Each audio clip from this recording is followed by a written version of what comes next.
financial IQ. When it comes to return on investment, a thing called ROI, what's my return? On savings today, maybe about 3%. Mutual funds, if you're lucky, 8%. That's before tax. What Kenny McElroy and I talk about is a return of infinite return with zero risk. So get this, that to me is high IQ. And financial IQ is how we solve our financial problems. And that is our message to people today, is that in a world of tremendous financial problems, it really is an opportunity to get smarter, to solve your problems, and not run away from them.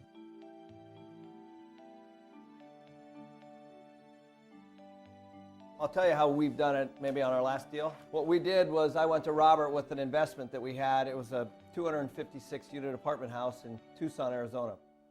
And it actually had 144 units and some vacant land next to it, and we made it a 256 unit by knowing that we could build another 112. So what we did was we bought the property for about $10 million, and then we built the 112 units. So when it was all said and done, it roughly had a value of say about $15 million. What makes it worth $15 million is we raised the rent, so the cash flow was that high. Right. Well, one, we built the property at wholesale. So whatever it cost to build the property, we built the property, and we already own the land.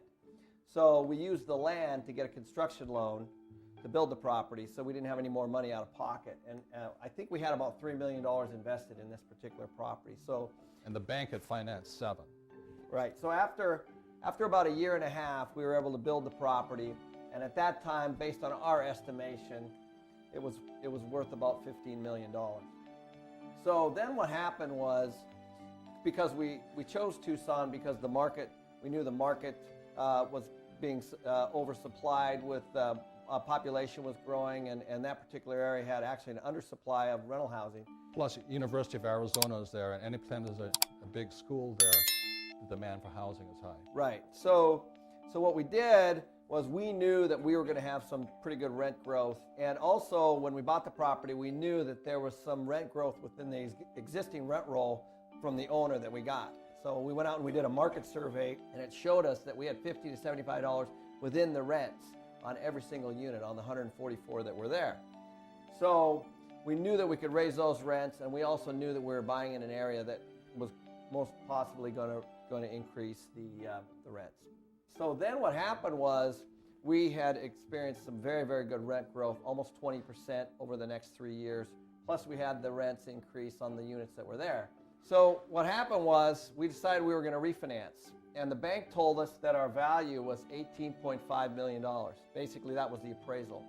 And appraisals are based on the net operating income. Basically, the net operating income is income minus expenses. And we were able to grow the rent and keep the expenses to the market, and we were able to have a value of 18.5.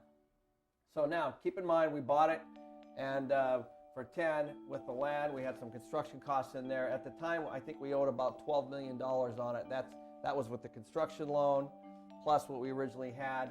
But we also had, I think we only put $7 million down. So we owed $7 million, and the property was worth $18.5. So basically, at that point, we paid off the $7 million, and we basically got a check for $9,500,000. Of which, what we did was we paid back the original investors their original investment, plus any preferred return they had, and then we split up the balance. And at that point, the one issue that we had was we had a higher loan amount. So we had less cash flow, but we still had cash flow. But at that point, we were basically in the property for zero. I had given Kenny about $1 million into this. He gave me my $1 million back, and every month I still get about $10,000 a month cash flow from this property. So I have zero money into it. This $1 million he gave back to me, how much was that taxed at? Zero. Zero. It's a refinance. You see, when you borrow money, it's a loan, it's zero. So I got $1 million when these people are complaining about capital gains taxes and all this. I got my $1 million back tax-free, plus I still get about $120,000 a year cash flow. And the property just keeps throwing cash forever. Well, at this point, we have zero invested in the property, and it produces cash flow. And the interesting thing is we can do this again.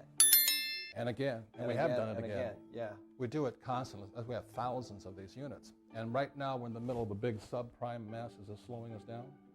No, because now the property, of course, is more higher occupied, and the rents are going up again. In fact, we had an offer on the property for a little over $20 million to buy it, and we decided not to sell it because we want, of course, to refinance again and pull more money out. And if we sold it, we have to pay the tax. Right, and our ownership position is the same as it was. The only difference is we don't have an investment in it. Right. And that's when Robert's now getting his $120,000 a year in return, he gets that with zero investment.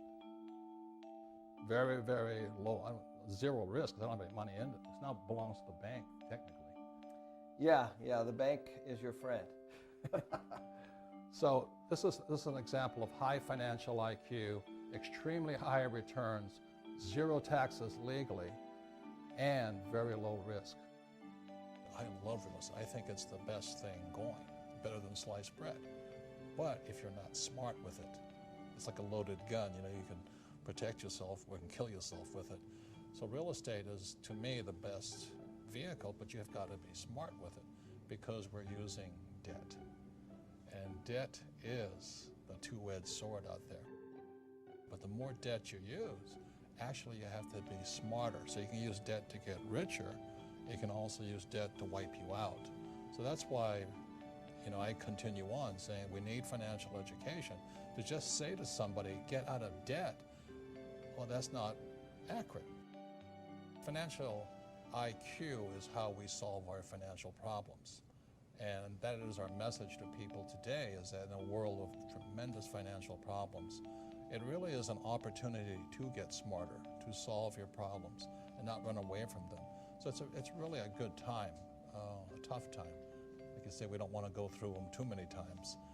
But when I lost everything in the 80s, I thought the world ended. But in retrospect, today, it was a good thing. I didn't declare bankruptcy, paid my creditors back, and fought back. I think that gives me strength today to take on this one. And we get together and we want to encourage people to keep going. Don't give up, because you faced your challenges, I faced my challenges. And it's facing the challenges that make you smarter, stronger, better able to handle tomorrow.